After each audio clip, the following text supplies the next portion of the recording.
Hi, this is Tim Girard at Vanderbilt University, and today I will be speaking to you about using validated pain, agitation, and delirium scales as part of the ABCDE bundle.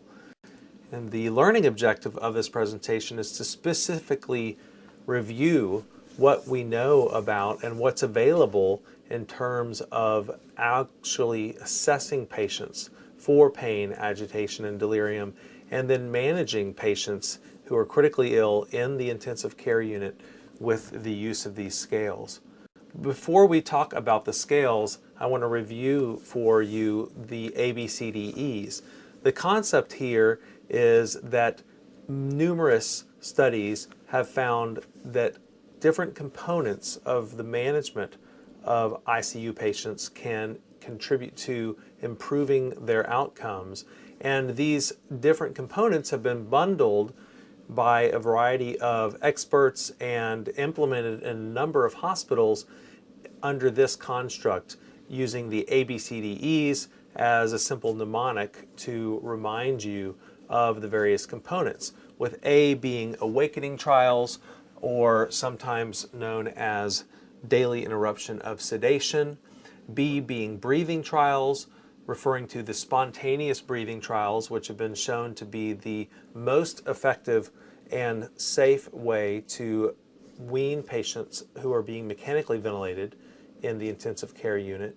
C being coordination of these trials, that is, waking a patient up who is sedated or maintaining wakefulness through the use of targeted sedation scales, then allowing them to breathe on their own as long as they meet basic safety criteria, and doing so in a coordinated way in order to determine when patients are ready to discontinue sedatives, discontinue mechanical ventilation, and hopefully move towards being discharged from the intensive care unit. D being the management of delirium, and E being early exercise and mobility for intensive care unit patients. Most of these components would not be possible without careful assessment, and that's why when you look at the care bundle published as part of the recent guidelines for the management of pain, agitation, and delirium for critically ill patients in the ICU, the first aspect shown in the top row on this slide is to assess. For pain, agitation, and delirium, specific tools have been recommended in the guidelines for the assessment of these problems, which are all common in the ICU. And then only after assessment has been done would you be able to fully implement treatments and monitor for the effectiveness of preventative strategies. And this is a detailed slide. I'm not going to go through each of the different cells shown in this slide at this time, but we're going to cover through the rest of this presentation the various recommendations and knowledge about assessment of pain, agitation, and delirium. Starting with pain. We know that pain is very common in intensive care unit patients. Not only do surgical ICU patients frequently experience pain during their critical illness, but medical ICU patients as well have been found in a number of studies, including the reference cited here by Kathleen Pontillo, which found that 80% of patients experience pain at some point during their ICU stay in this study. The gold standard for evaluation of pain is shown here, where patients would actually tell you on a scale from 0 to 10, with 0 being no pain at all and 10 being the worst possible pain that they could imagine, they would report to you their pain. The problem, however, that we face when assessing patients in the ICU is that it's very difficult to use patient report as the method for assessing pain. And the reason that it's difficult is that patients frequently are nonverbal, because many of them are mechanically ventilated, as shown in this photo with endotracheal tube in place, or they are unable to report pain because of some sort of brain dysfunction or alteration in consciousness. That may be due to delirium, as we're going to discuss later in this presentation, due to sedation. And you can see in this picture the infusion pump there is running, or it may be to some other aspect of their illness. For example, patients in neurologic ICUs frequently are unable to report pain because of the critical illness that brought them to the ICU in the first place. So when assessing an intensive care unit patient for pain, you first want to ask if the patient themselves can report their pain, but if not, there are some options for assessing pain in a nonverbal patient. And two of these options are recommended in the pain, agitation, delirium guidelines as being the most well-validated assessments for use in intensive care unit patients. The first is the behavioral pain score, and you can see that score outlined on this slide.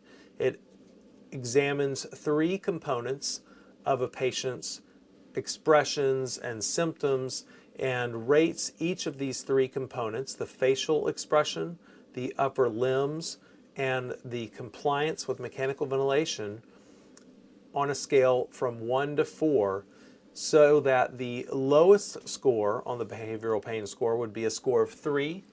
That is a patient with a relaxed facial expression, no movement of their upper limbs, and complete toleration of mechanical ventilation would get a 3, and the absolute highest score would be a 12. That would be a patient who is grimacing, who has permanently retracted upper limbs, and who has ventilation on the mechanical ventilator that is not controllable. And you can see as you use each of the various descriptions shown on the score here that you could have a score ranging anywhere from 3 to 12.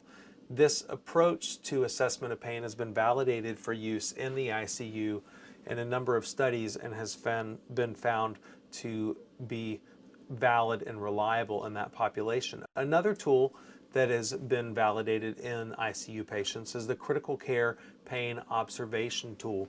Similar to the behavioral pain scale, it also examines facial expression and rates it, in this case, on a scale from 0 to 2.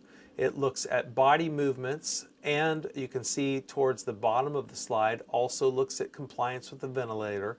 Some differences between the critical care pain observation tool, sometimes known as the CPOT, and the behavioral pain scale, or the BPS, is that the CPOT also allows for rating a patient who is not currently mechanically ventilated. You can see in the very bottom section of the slide that patients who are not on the ventilator still get a rating in that aspect of the scale. Instead of looking at compliance with the ventilator, you would rate their vocalization from 0 to 2. And then there's also an additional section of the CPOT that is not found in the behavioral pain scale, so that there are 4 different components of the observation of the patient that are rated from 0 to 2, so that the total scale gives a patient a 0 if there's no sign of pain at all, and an 8 would be the highest point that you could receive on the CPOT. Again, with the BPS, as with the BPS, the CPOT has been validated and studied in critically ill patients and is found to be reliable and valid in that population. In addition to the intuitive reasons to evaluate patients for pain, because we care about our patients and we want to treat pain whenever it's present, there are also a number of proven benefits for evaluating pain in critically ill patients. This study by Payen and colleagues in French ICUs found that assessing patients for pain using the behavioral pain scale resulted in a significant reduction in the amount of sedatives that were given to these patients, as well as significant reductions in the ICU length of stay and the duration of mechanical ventilation. So not only were they able to evaluate patients for pain, identify pain, which is good in and of itself because that would prompt better treatment of pain, but they also found that there were related benefits to the patient's ICU course and improvements in their outcomes when pain was assessed using a validated scale. Pain is not the only discomfort or symptom of discomfort that patients in the intensive care unit face. Agitation is quite common as well, with some studies showing that up to 75% of critically ill patients managed in an ICU experience agitation at some point during their ICU stay. And because agitation is common, as well as for other reasons, it has traditionally been very common to sedate patients, sometimes moderately to heavily, with a number of sedating drugs when they're managed in intensive care units. You can see data here from a large observational study carried out by Hannah Wunsch and colleagues that examined trends over time in the use of IV sedatives with propofol and benzodiazepines, as well as dexmedetomidine to a lesser extent, all being used at increasingly large numbers of patients over the last 10 years or so. And even when you include bolus sedatives or intermittently administered sedatives, you see, for example, in this French multi-center ICU study, that sedatives as well as opioids, which can be used not only to treat pain but also for the dual effect of both analgesia and sedation, are very, very common for intensive care unit patients. And delivering sedatives to these patients without some sort of reliable, valid method to evaluate the effects of sedation could be a problem, as shown in a number of studies. How is this most commonly done? We asked this question in a large survey study that we conducted several years ago, polling over 1,200 ICU practitioners. Our respondents included both physicians and nurses, but also even ICU pharmacists and respiratory care providers, and represented a number of countries, as this was an international survey. And you can see the results shown here. The Ramsay scale was the most commonly used sedation scale among our respondents, with the RASS, or the Richmond Agitation-Sedation Scale, also being frequently used. And there were a number of other sedation scales used in addition to the Ramsay and the RASS.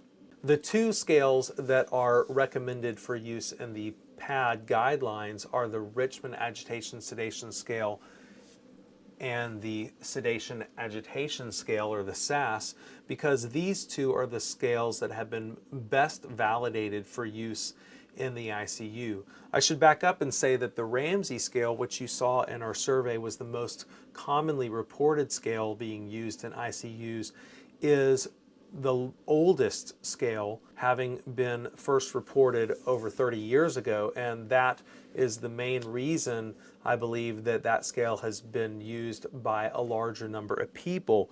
But in fact, when you start to look at the validation literature, the RASS and the SAS, as we'll review in the next couple slides, are the scales that are recommended by the guidelines because they do have the best validation data.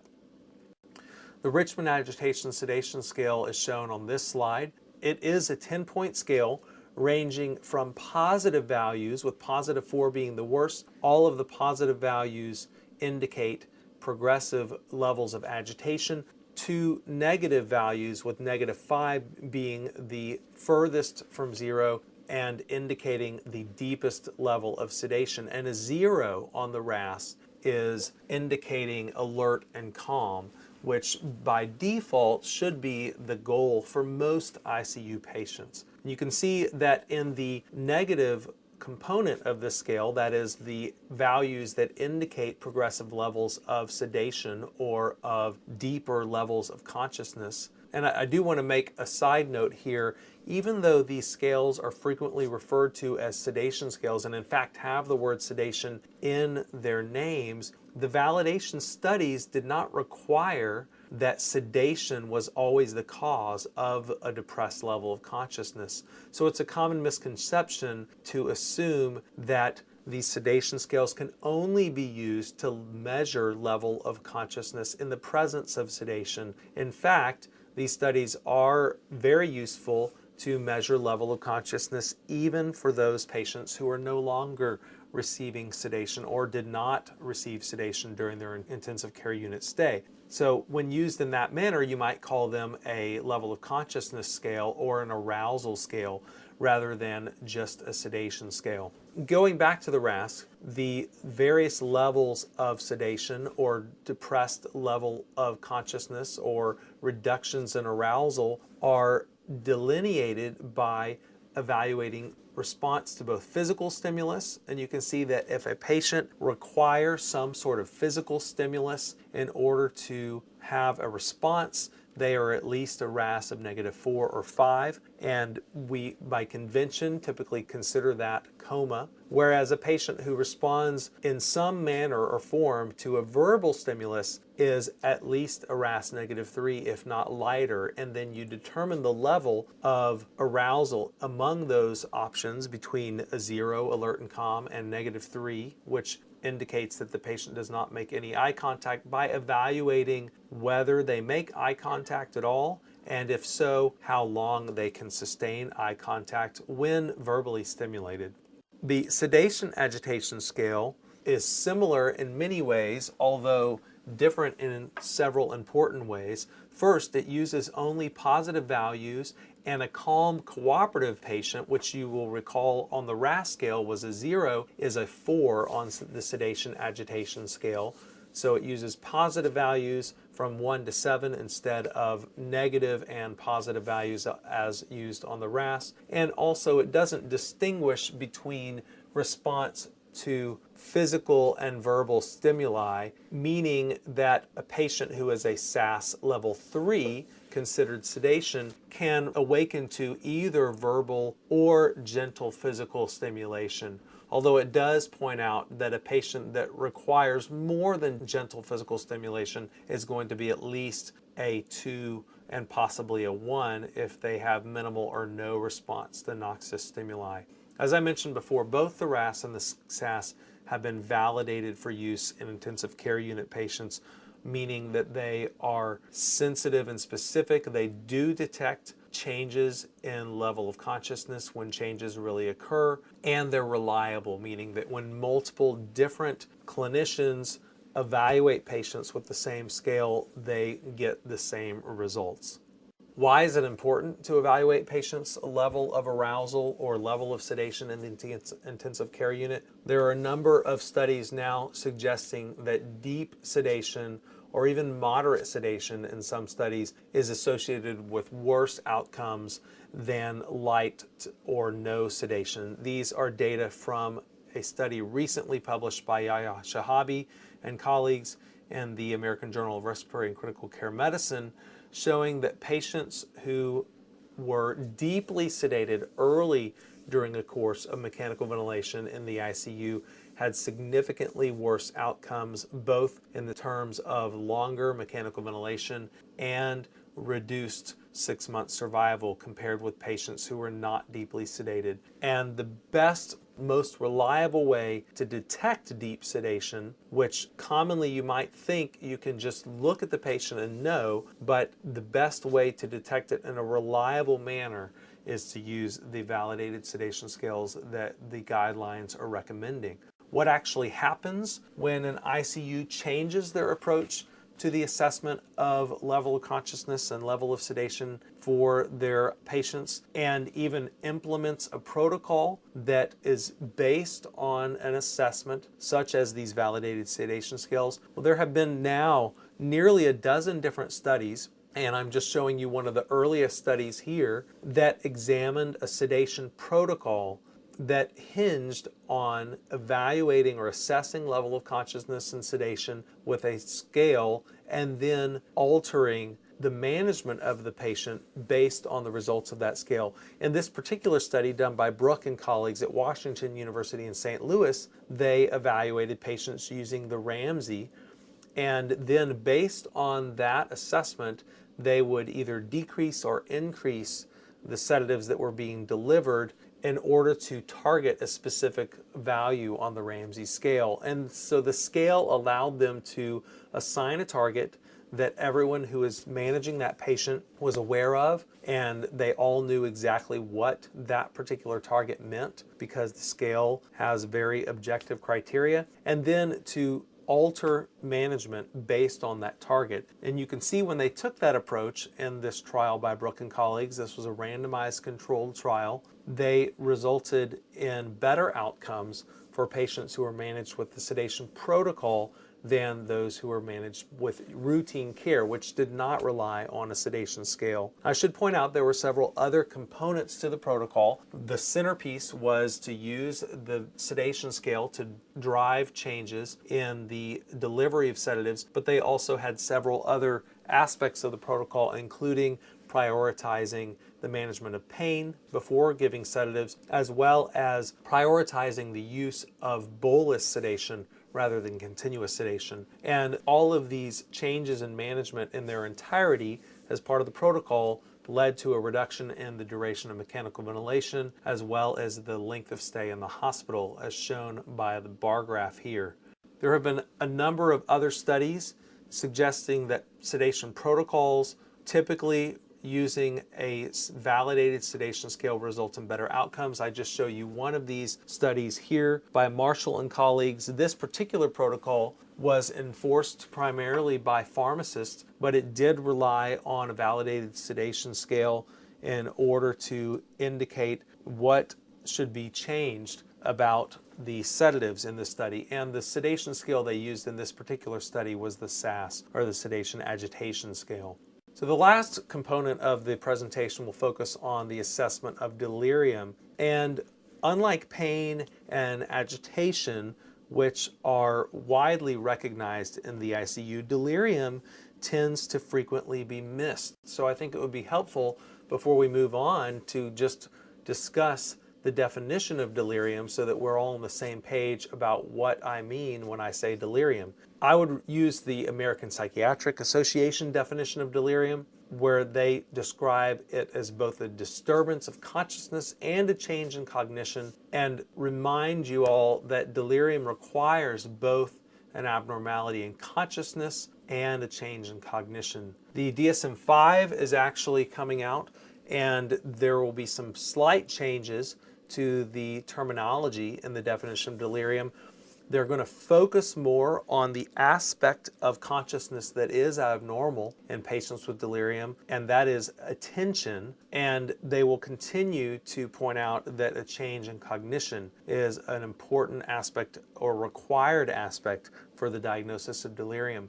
When you go to the ICU, as was done in each of the studies shown on this slide, and evaluate patients with a formalized, careful assessment for delirium in the ICU, you find that it's actually quite common in intensive care unit patients. And you might immediately notice that there is a wide range of prevalences reported in these studies, and I've tried to group them in order to indicate one of the reasons that there's a broad range of prevalences in these studies, and that is that different types of ICU patients with different levels of severity end up with different prevalences of delirium. So the studies shown on the top are those conducted in medical ICUs, where patients are primarily uniformly critically ill. There are not patients typically admitted to medical ICUs simply for observation. That's different than the approach taken in mixed or surgical ICUs, where many of the patients are critically ill, but some of those patients are not critically ill and have been admitted for observation after a high-risk surgery, for example. And when you compare the studies done in medical ICUs to those done in mixed ICUs, what you see is that there's a higher prevalence of delirium. 50 to 80% of patients in medical ICUs have delirium at some point during their critical illness, compared with 20 to 70%, a broader range in mixed or general medical/surgical ICUs, shown in the bottom portion of this slide. If you start to drill down and ask the question, how common is delirium amongst a more defined population of ICU patients, such as the patients shown in the highlighted studies here, which all were mechanically ventilated ICU patients with severe critical illness, you find that there's a pretty consistent prevalence reported among these patients, with 60 to 80% of mechanically ventilated ICU patients experiencing delirium at some point during their critical illness. In this study conducted in the Netherlands, Peter Sprunk and colleagues evaluated patients for delirium using validated sedation scales, and then they compared their findings with the number of patients who were diagnosed by physicians and nurses with delirium as part of their routine care. Each of the figures on this slide represents an individual day that a patient was evaluated for delirium as part of the study. And you can see that the number of patient days that physicians diagnosed delirium was quite small, and nurses were a little bit better than physicians, recognizing more patient days during which delirium was present. But neither physicians nor nurses were very sensitive, because the total number of patient days that patients were delirious in this study is shown here. So you can see that all of these additional patient days were missed by physicians and nurses, so that the total sensitivity of physicians to delirium that was actually present according to validated delirium scales was less than 30%, and the total sensitivity for nurses was about 35%. There are probably a number of reasons that physicians and nurses tend to miss the diagnosis of delirium in the ICU, but I think that the most common reason is that we frequently tend to look for agitated delirium or hyperactive delirium as the main type of delirium in the ICU, when the reality, as shown by this study by Josh Peterson and colleagues, is that the majority of patients with delirium in the intensive care unit have hypoactive delirium, sometimes referred to as quiet delirium. So these patients who have hypoactive delirium are going to appear totally normal as they lie in bed being managed in the ICU, unless you actually go to the bedside and carefully evaluate them for delirium. They're not going to be up moving around in a hyperactive state, drawing attention to themselves because of agitated behavior. I actually misspoke. The most common form of delirium in this study was mixed delirium, but the majority of time that a patient with mixed delirium spends in the ICU is spent in a hypoactive state. So the patients in this study who were diagnosed as having mixed delirium actually only intermittently demonstrated signs of agitation and spent most of their time in a hypoactive state. Knowing that delirium is frequently overlooked in the management of ICU patients, we asked in the same survey that I mentioned earlier what diagnostic method respondents use when evaluating patients for delirium in the ICU, and the most common response was that no diagnostic approach was used, that respondents in fact did not evaluate their patients for delirium. That gives us another explanation for why delirium frequently would be overlooked in the ICU. For those who said they do examine patients for delirium, the most common approach given in this survey was to use clinical assessment. And my suspicion is that the most common approach when clinically assessing patients, that is not using some sort of validation scale, but just using your own clinical judgment, is to assume that patients who are agitated have delirium and that those who are not agitated are not delirious. I've already described for you the problems with that approach. Among the other respondents, there were a variety of tools that were reported as being used. The most common was the confusion assessment method for the ICU. The delirium rating scale was infrequently reported as being used, and actually is not a tool that's been validated for use in the ICU and requires that the patient be verbal, so it would be difficult to apply that to many ICU patients. The mini mental state examination was reported as well. It's not actually a delirium assessment tool, but rather a tool of general cognition. And then the delirium screening checklist was also reported as being used in our survey. Only two of these tools, the confusion assessment method for the ICU, frequently known as the CAM-ICU, and the delirium screening checklist, also referred to as the DSC, have been validated for use in the ICU. And for that reason, these two tools, which have the best validation data in critical illness are recommended by the pain, agitation, and delirium guidelines. We're going to go over those tools briefly. I'm not going to go over all of the aspects of the confusion assessment method for the ICU, which is shown here, but I do want to highlight that there are 4 main components of delirium that are assessed as part of the CAM-ICU, and that it's required that patients have components 1 and 2 or features 1 and 2. And you can see that if the answer is no on either one of those features, then you immediately go out to the right-hand side of this flow sheet and find that the patient is CAM-ICU negative or has no delirium. But if you answer yes to features 1 and 2, which I should point out are acute changes or fluctuations in mental status for feature 1 and inattention for feature 2. If you say yes to both of these features, then you move on to features 3 and 4. And if either feature 3 or feature 4 are positive or present in the setting where features 1 and 2 have already been identified, then you go out to the right side of this flow sheet and diagnose the patient as having delirium or being CAM-ICU positive. Feature 3 specifically is an altered level of consciousness, and you can examine that using the sedation scales that we've already discussed, and feature 4 is disorganized thinking.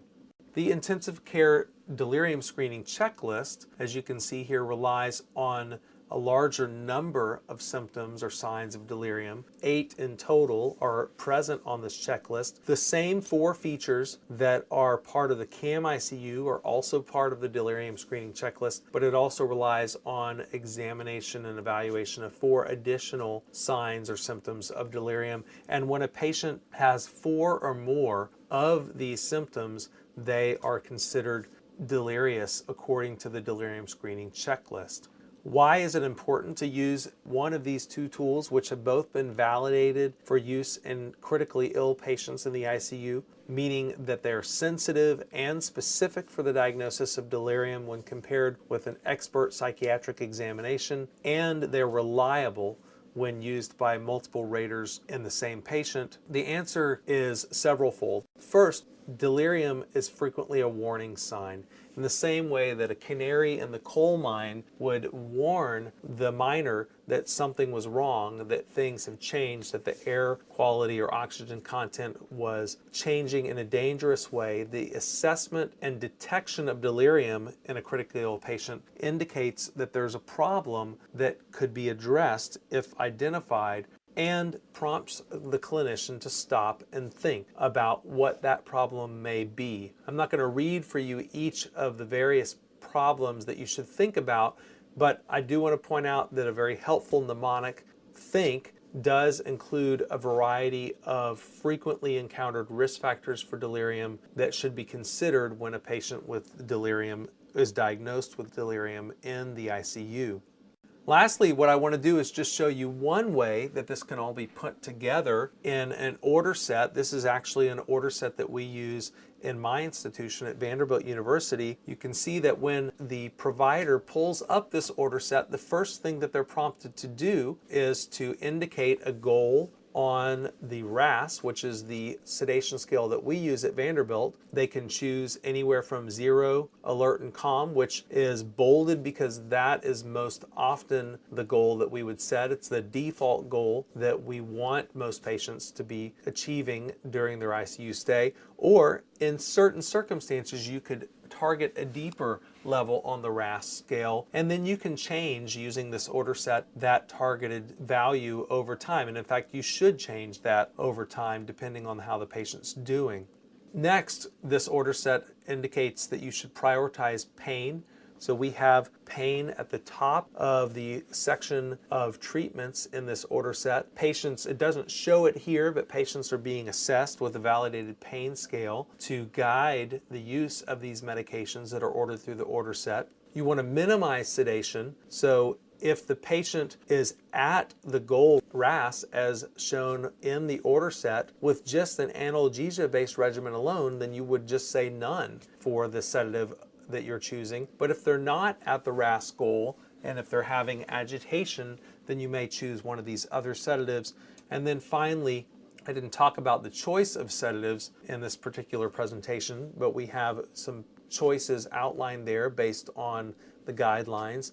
And then finally, you would monitor the patient for delirium. In our institution, we do that using the CAM-ICU, and we have a variety of options for treating patients who continue to have delirium despite having their risk factors evaluated and managed.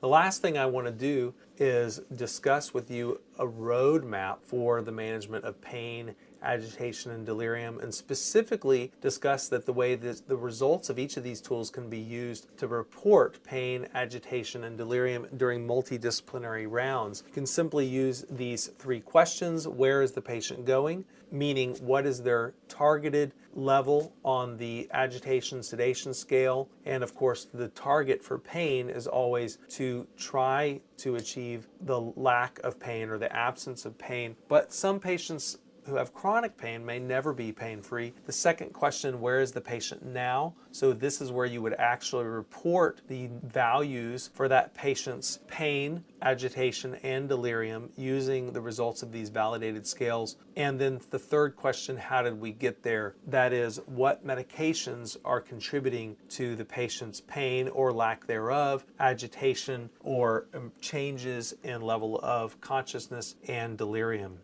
So in summary, pain, agitation, and delirium are all frequently experienced for patients in the intensive care unit, and each of these symptoms and signs should be assessed using validated sedation scales. Fortunately, there are scales that have been examined specifically in ICU patients and are therefore recommended because they are valid in that population in the recent pain, agitation, delirium guidelines. Thank you very much for your attention.